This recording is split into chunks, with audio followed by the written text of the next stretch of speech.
Hey guys, natin unbox din Voltes 5 Mini X. Okay, so parang I think limited din siya ilang pieces lang mabas, tapos lahat ng yung authorized lang mga dealer.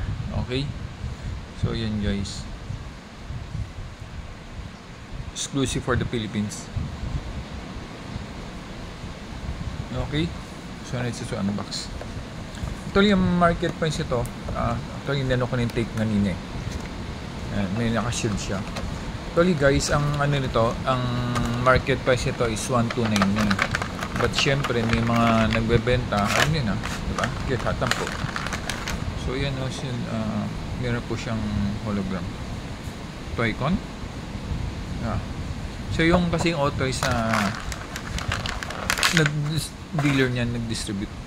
Hindi siya articulated guys, as in figurine lang siya, ganun lang. So parang plastic, parang it's a rubber, it's a hard rubber. So ganun lang siya guys, no? But I think may mga gumagawa nito, parang hindi talaga siya nagagalaw May mga gumagawa ito, kinakalas yan, tapos binubuo para articulated. Parang yung 35 cm last time, tama ba ako? So, kinakalas nila yan, tapos meron sila kinakabin ng joint para di just catch you audit. So, worth it to kung limited talaga siya. As in, let's say, naglabas na siya lang piraso lang. Diba? So, ganun lang yan guys.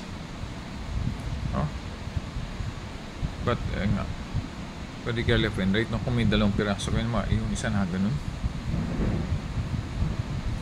Tapos yung isa na ganun. Harap ganun. Tapos ganun. Ganun. Anyway, yan guys. Para updated kayo. Hard plastic, hindi siya articulated. Okay. So, yun lang guys. Abangan nyo, marami pang lalabas ng Voltes 5. Okay, don't forget to share this para aware kayo. Okay? Salamat guys.